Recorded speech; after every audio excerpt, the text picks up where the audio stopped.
Good evening and welcome to my presentation on building leadership, my case study. Just a little information on the case study. This case study is based on the Lightville Community School District. The school district currently serves two predominantly rural townships. Over 60% of the residents live on farms.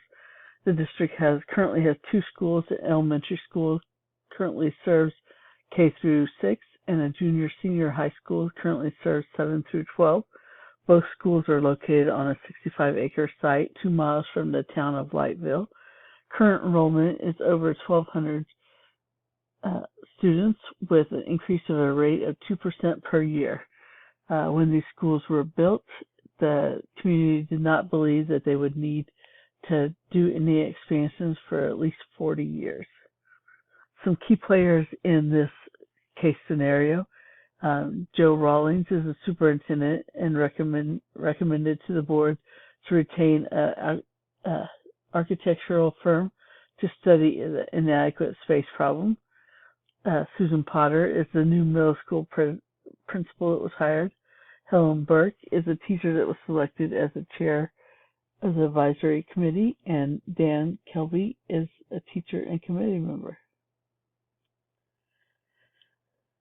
So, as stated earlier, an architecture firm was hired and provided 3 recommendations. First recommendation was to build additions to the senior high school and move the 6th grade to that facility. Second recommendation was to build to both existing schools. And the third recommendation was to build a new middle school and move 6th grade from the elementary school and 7th and 8th grade from the junior-senior school to create the middle school. Recommendations were presented to the board, and the board approved the third option. A new middle school was built on the same site as the other 2 schools and is able to accommodate 450 students. Miss Potter was hired as principal and started on August 1st. This was 12 months prior to the beginning of the new school opening, so she had time to help prepare and get the school ready for operations. The following tasks were assigned to Miss Potter: make staff decisions, organize the school's programs, and collaborate with the architects and construction managers. One of the tasks that Miss Potter created was an advisory council. This was made up of 4 teachers and 4 parents, and this was considered the visioning and planning committee. Helen Burke, a current teacher, was appointed the advisory committee chairperson. The conflict in the case scenario is that the advisory committee was tasked with creating a vision and mission statement for the new school. The committee proposed that Ms. Potter develop the committee and support. Ms. Potter developed the mission and vision statements, and the committee would support her in doing this. They felt that she was a visionary leader and that she was needing to create this. Ms. Potter was looking for more of a group effort approach. The core values, set values that need to be included in this was the data. Data was needed to be used to determine the need for the new schools. Technology. It's not clear how technology was used, but it would be beneficial to incorporate technology into the new school. Equity. Equity is used with the hiring of staff, developing the advisory committee, and opening the school to all students. Diversity. It's unknown as to how diverse the school and the community is. Diversity should be used through the hiring process and development of the committees. Digital citizenship. The use of digital citizenship is not clearly displayed in the case study. Digital citizenship should be used through all electronic communication to maintain professionalism. The community is very active in the entire process of developing the middle school and participating in the advisory committee. So what are some of the legal ethical concerns. Although there is conflict among the committee members in the way that the vision and mission statement should be developed, I don't believe that there's any legal issues presenting at this time. Ethical concerns. The conflict between Ms. Potter and the advisory committee presents some ethical issues. Who should develop the vision and mission statement? Duty of the committee and the community to shape the school. Community values and beliefs influence the school's values and beliefs, and to develop a consensus and present to the superintendent and school board approval. Section 3. What's the topic statement? As the school personnel and community members collaborate to open a new middle school, conflict arises as to where the responsibility lies in the development of the vision and mission statement. So what are some of the missing facts? What do we still need to know? Mr. Rawlings, what is the superintendent's thoughts on where the responsibility lies in the development of the vision and mission statement? Board members, what is the input of the other board members? Did any want to be actively involved in the development of the vision and mission statements? Places. The elementary and high school. What about looking at the vision and mission statements from the current schools for the district to guide in developing the statements, as well as the process they use to develop the statements? There should be some similarity as it is one district. So what process did they use, and what statements did they use, and how can we incorporate that research into the development of the new mission and vision statements? Programs. Middle school program. We need information about what kind of structure the middle school is going to have. Will it be set up as a true middle school team concept, where a team of teachers works with a certain group of students, or will it be random, where the students could get any teacher at any time? So what kind of structure is the middle school going to operate on? It's essential to identify these missing facts as each plays a part in the development of the vision and mission statement. Although the middle school is a new school and its own building, it is part of the existing district and the community that is already established. Section 5, review of information. So what information do we have? We have a new middle school that's set to open in the next 12 months. The new principal, Ms. Potter, has been given some tasks to complete to ensure the school is ready for operations. An advisory committee was developed to help develop the mission and vision statements for the new school. The advisory committee would like the principal to present her vision and mission statements and then would agree with it. The principal does not believe that this is the best method for the development of the mission and vision statements. What's my action plan? So the plan that I developed starts with step 1, developing a subcommittee from the advisory committee to research and develop a draft of the mission and vision statements. Step 2, obtain the mission and vision statements from the elementary school and the high school. Obtain the district's vision and mission statements if there is any. Step 3, obtain the needed information as to how the middle school is going to function. Will it run as a team concept or random scheduled concept? Step 4, subcommittee meets to develop a draft of the mission and vision statements. This draft must ensure that the core values are addressed to the statement. Step 5, draft is presented to the advisory committee for any changes, modifications, and approval. Step 6, once approved by the advisory council, mission and vision statements are sent to the Board of Education and superintendent for approval. The implementation of this action plan. I believe that I can facilitate this process through leading the subcommittee through the process. I would engage the members in the research and development of the statements is imperative to gain insight from the parents, community members, and teachers along with Ms. Potter. Leadership.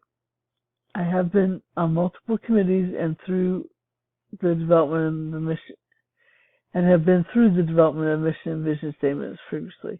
I believe I have the skills and the knowledge to lead the subcommittee through this process.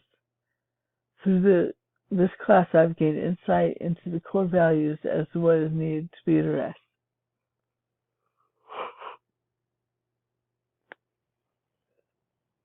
Evaluations. What are the pros and cons to the action plan? Some of the positives. Feedback from the various committee members. The statement can coincide with the mission and vision statements of the other schools within the district. The plan is detailed from start to finish to ensure approval. And the plan includes the core values that are essential for students and adult success. What are some of the cons? There may be some pushback from the committee members that do not want to participate, may not have all the answers needed regarding the middle school model being put in place, and subcommittee members may need some training on the mission and vision statements prior to starting the development of the statements.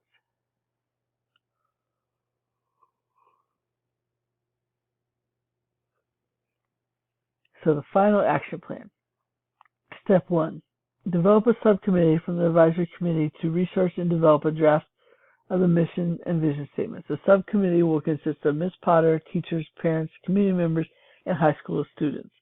I believe it's important to incorporate some high school students, maybe some of the leaders of the high school students, to help facilitate so we have that point of view and seen it from a student's point of view as well as all the adults involved.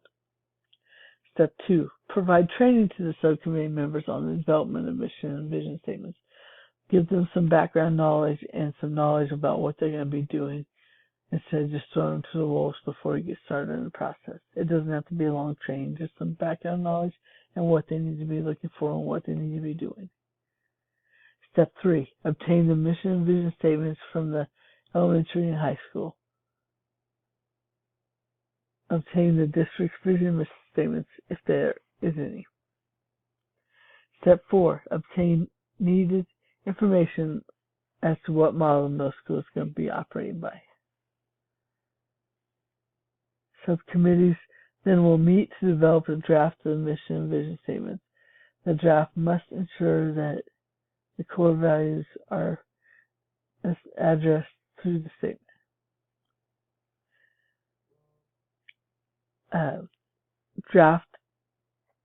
Once the draft is done, it is presented to the advisory council for any changes, modifications, and approval.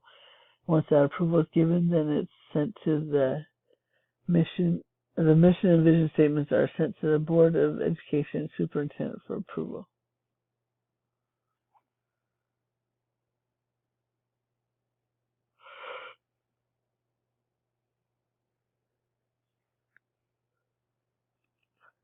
I believe the addition of the couple high school students as leaders to the subcommittee may provide student input and a different perspective. The insight that students can provide is valuable.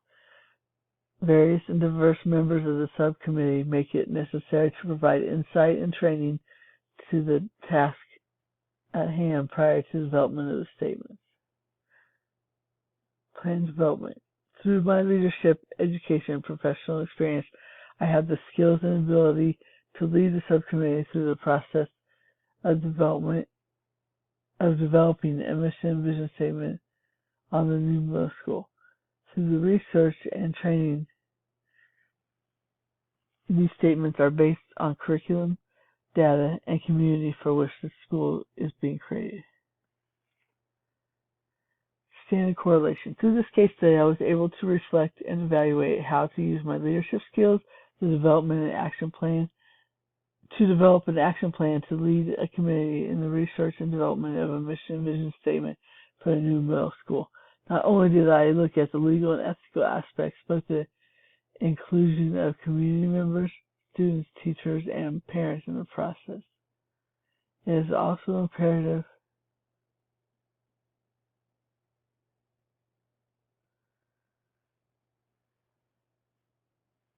It's also imperative that the core values are incorporated into the mission and vision statements to ensure the success for all students and adults.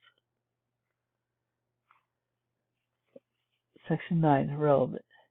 This assignment was extremely relevant in pulling together many of the topics that we have researched throughout the course, learning about the different educational aspects of leadership and the impact that they have on education and the students and staff in which we work with has been enlightening. The assignment was powerful in putting my leadership skills into an actual scenario. I found it relevant to put my action plan in place through the case study.